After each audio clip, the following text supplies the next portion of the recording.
नमस्कार दोस्तों, मेरा नाम माही है और मैं प्रोफेशन से एक राइटर हूँ। जैसा कि आपने थंबनेल में देख ही लिया होगा, आज मैं ज़िंदगी के एक बहुत इम्पॉर्टेंट टॉपिक के बारे में आपसे डिस्कस करने वाला हूँ। इस टॉपिक का नाम है how to find the purpose of your life. देखो, ये बहुत बड़ा टॉपिक है और मैं नहीं चाहता कि इस पूरे टॉपिक को मैं 1, 10, 12, 20 मिनट के वीडियो में टाल दूँ।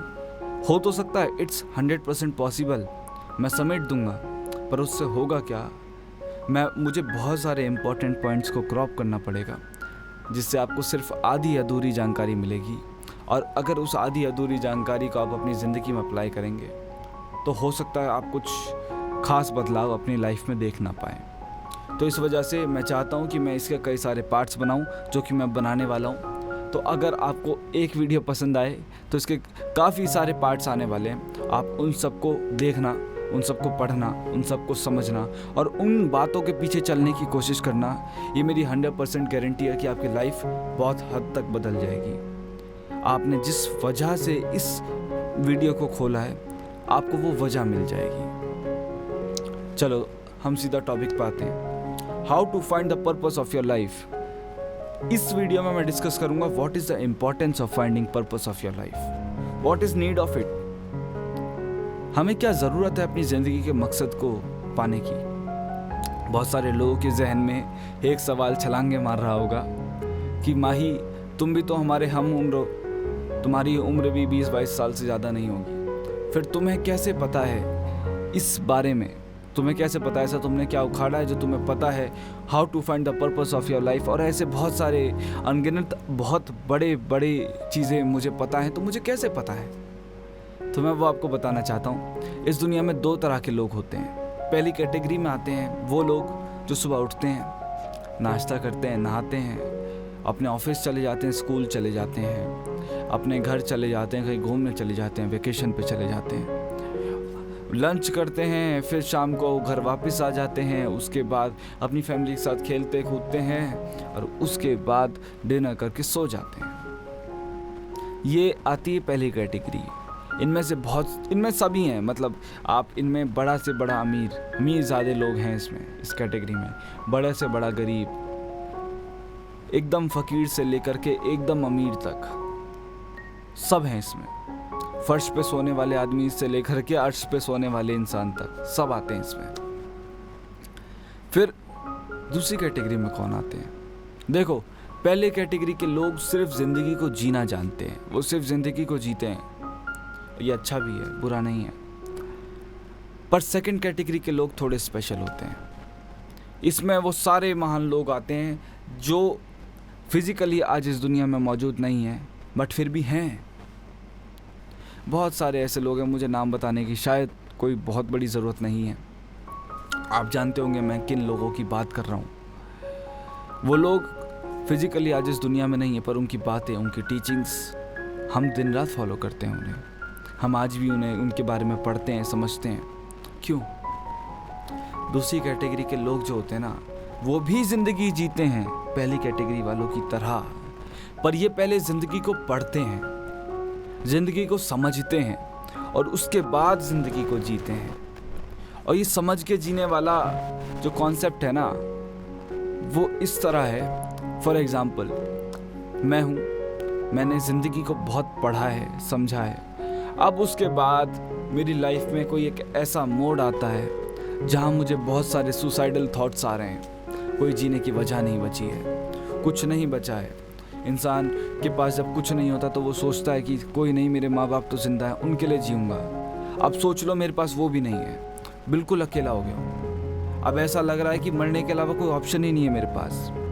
अगर पहली कैटेगरी में का बंदा होता मैं, तो अभी तक मैं सुसाइड कर लेता, बट नहीं कर रहा हूँ। क्यों नहीं कर रहा हूँ? क्योंकि मैं हज़ारों फिलोसफर्स को, राइटर्स को, शायरों को और बहुत सारे ऐसे महान फ़लसफ़ा वाले लोगों को जिनके पास बहुत ज्ञान था और उन्होंने अपने ज्ञान को कैद कर लिया अपनी किताबों में, और वो किताबें हमारे लिए छोड़कर चले गए। मैंने उन किताबों को पढ़ा, समझा और उनकी ज़िंदगी को जिया उन किताबों के ज़रिए। तो मुझे पता है कि अगर मेरे जीवन में कोई ऐसी बड़ी परेशानी आती है तो मुझे उससे बाहर कैसे आना है। मुझे उससे किस तरह से डील करनी है कि वो मुझ पे कोई एक गलत असर ना छोड़े। इस वजह से मेरा मानना है कि जो ज़िंदगी को पढ़ पहले लेता है वो ज़िंदगी बहुत ज़्यादा अच्छे से जी सकता है। वो अपनी ज़िंदगी में ज़्यादा सुकून की प्राप्ति कर सकता है, ज़्यादा आनंद की प्राप्ति कर सकता है। तो अब सीधा चलो टॉपिक पे आते हैं। What is the need of finding the purpose of your life. सबसे पहली बात, पर्पस होता क्या है? देखो, मेरा मानना ये है, मेरा नहीं, बहुत सारे महान लोग ये कह कर गए और उन्हीं की कही हुई बातों को मैंने जब अपनी ज़िंदगी में अप्लाई किया तो वो बात मेरे मानने वाली भी हो गई। मैं उसे मानने लगा और मेरा मानना ये है कि इस दुनिया में कोई भी चीज़ बेवजह नहीं है। अब देखो, हर चीज़ अपनी कितनी सही पोजीशन पे है। सूरज डेली डूबता है, डेली उगता है और एक ही पोजीशन पे उगता है। कितनी खुदा ने हर चीज़ को कितने तरीके से पोजीशन दी हुई है। सोचो, समंदर अपनी जगह पे है, आसमान अपनी जगह पे है, आसमान कभी टूटकर नहीं गिरता है, समंदर कभी उड़कर आसमान में नहीं चला जाता है, सूरज कभी नीचे धरती पे नहीं आता है। हर चीज़ अपनी कितनी प्रॉपर जगह पे है, हर चीज़ की एक प्रॉपर वजह है। सूरज इस दुनिया को प्रकाशित करने के लिए है, चांद रात को अंधेरेपन से दूर करने के लिए है और हर चीज़ की एक प्रॉपर वजह है। तो मेरा मानना यह है, इस दुनिया में पैदा हुए हर इंसान की एक प्रॉपर वजह है।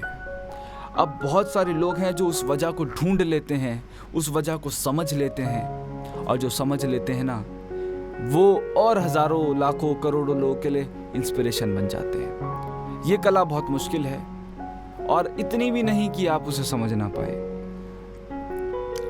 इस कला का रास्ता थोड़ा मुश्किल है।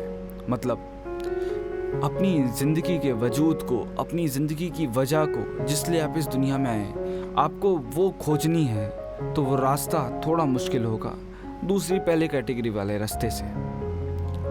तो अब टॉपिक पे आते हैं। देखो, मदर टेरेसा को हम सब जानते हैं। वो कहाँ से आई थी, कितनी अच्छी लाइफ जी सकती थी, हम सबको पता है।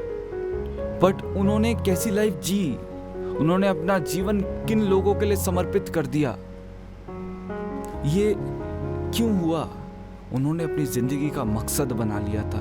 उनको पता चल गया था कि मेरे जीने की वजह सिर्फ ये लोग हैं जो परेशान हैं, मुझे इनके लिए अपने जीवन को दे देना है। उन्होंने अपनी ज़िंदगी को दान में दे दिया। और पर्पस सिर्फ ये नहीं, B.R. अम्बेडकर को हम सब जानते हैं। मैं बाबा साहब अम्बेडकर को बहुत ज़्यादा फॉलो करता हूँ, बहुत ही ज़्यादा फॉलो करता हूँ। मेरे दिल में उनके लिए एक बहुत आसमान जितनी बड़ी जगह है। वो इसलिए मैं उनकी कास्ट से नहीं हूँ और मैं कास्ट सिस्टम में बिलीव ही नहीं करता हूँ। मुझे लगता है हर शख्स में सेम लाल रंग का खून दौड़ रहा है, जानवर में भी लाल ही रंग का खून दौड़ रहा है। फिर क्या डिफरेंस है? कोई डिफरेंस नहीं है, कोई डिफरेंस नहीं है। इंसान को सोचने समझने की शक्ति दी गई है, जानवरों को नहीं दी गई है, पर सारे इंसान एक जैसे हैं। अगर मुस्लिम्स में हरे रंग का खून होता तो मैं मानता वो हमसे अलग हैं। कोई अलग नहीं है, बस कुछ ऐसी चीज़ें हैं जो हमें बांट के रखती हैं, और अगर हम उन चीज़ों को उखाड़ के फेंक दें तो हम एक हैं, और एक ही रहें तो ज़्यादा अच्छा है। हिंदुस्तान को जाना जाता है कि वो एकता में बिलीव रखता है। काफ़ी सारे लोग एक ही आसमान के नीचे काफ़ी अलग अलग तरह के लोग रहते हैं, काफ़ी अलग। हर 20 किलोमीटर के बाद भाषाएं चेंज होती हैं हमारे देश में। हम इतने महान देश के नागरिक हैं। तो मुझे लगता है, मैं कास्ट सिस्टम वगैरह में बिलीव नहीं करता हूँ। मुझे लगता है B.R. अम्बेडकर ने जो किया, वो अगर वो ना भी करते तो उन पर कोई ख़ास फ़र्क नहीं पड़ता। उन्होंने अपनी ज़िंदगी को दूसरों के लिए जिया। वो दूसरों के लिए जीना जानते थे, दूसरों के लिए मरना जानते थे। उन्होंने पढ़ाई करी और वो ऐसी ट्राइब से आते थे, ऐसी कम्युनिटी से आते थे जहाँ पढ़ना तो पढ़ना, उनका बाहर रोडों पे खुलेआम घूमना भी नॉर्मल लोगों को पाप लगता था। वो ऐसी जगह से आते थे। उसके बावजूद उन्होंने पढ़ाई करी, हज़ारों संघर्षों को पार किया, हज़ारों परेशानी और अज़ियतों भरी नदियों को पार कर कर वो किनारे तक पहुँचे। देखो, उन्होंने जो किया, वो अगर वो ना भी करते तो उनकी लाइफ पे कोई ख़ास असर नहीं पड़ता। पर उन्होंने अपनी ज़िंदगी के मकसद को बना लिया था कि भाई मेरा यही मकसद है कि मैं अपनी कम्युनिटी के लोगों को सामने ला के खड़ा करूं और बोलूं सब एक हैं, छोटी जात बड़ी जात कोई कुछ नहीं होता। उन्होंने पढ़ाई करी और उस मोड़ तक पढ़ाई करी, उस राह तक पढ़ाई की जहां पढ़ाई के आगे फुल स्टॉप लग जाता है, जिसके आगे कोई पढ़ाई है ही नहीं। और ऐसे शख्स ने इस काम को अंजाम दिया जिसको पढ़ने ना दिया गया। उनको मैंने उनकी लाइफ को बहुत करीब से स्टडी किया है, तो मुझे पता है हर दिन उनकी लाइफ में एक नई परेशानी पैदा होती थी, एक नया दुश्मन जन्म लेता था। क्योंकि छोटे लोगों को बड़ा बनते हुए देखना किसी भी बड़े लोगों के लिए नॉर्मल नहीं है। उनको गुस्सा आएगा, भाई ये छोटा है, ये हमारे सामने कैसे नज़रें से नज़रें मिला रहा है, नहीं बर्दाश्त होगा उन्हें। पर जिसकी सोच अच्छी होती है, जो दूसरों के लिए जीना जानता है, जो अपने मकसद को पा लेता है, उसे कोई हरा नहीं सकता, कोई भी नहीं हरा सकता। तो इसी वजह से MS धोनी ने अपनी सरकारी नौकरी को, रेलवे वाली नौकरी को छोड़कर अपनी ज़िंदगी के मकसद को समझा। मैं क्रिकेट खेलने के लिए पैदा हुआ हूँ और मैं यही करूँगा, फिर चाहे मैं कुछ भी बनूँ, मैं बड़ा क्रिकेटर बनूँ ना बनूँ, कुछ भी बनूँ, मैं शायद इसी के लिए पैदा हुआ हूँ और मैं यही करूँगा। जो लोग अपने मन में, अपने जहन में इस पर्पस को ढूंढ लेते हैं ना, वो कभी मर नहीं पाते। वो चाहे फिजिकली तौर पे इस दुनिया को अलविदा कह दें, इस दुनिया से अपने घर को बदल लें, किसी और दुनिया में रहने लगें, बट उसके बाद भी वो हमेशा ज़िंदा रहते हैं लोगों के दिलों में। वो अनंत काल तक के लिए अमर हो जाते हैं बेसिकली।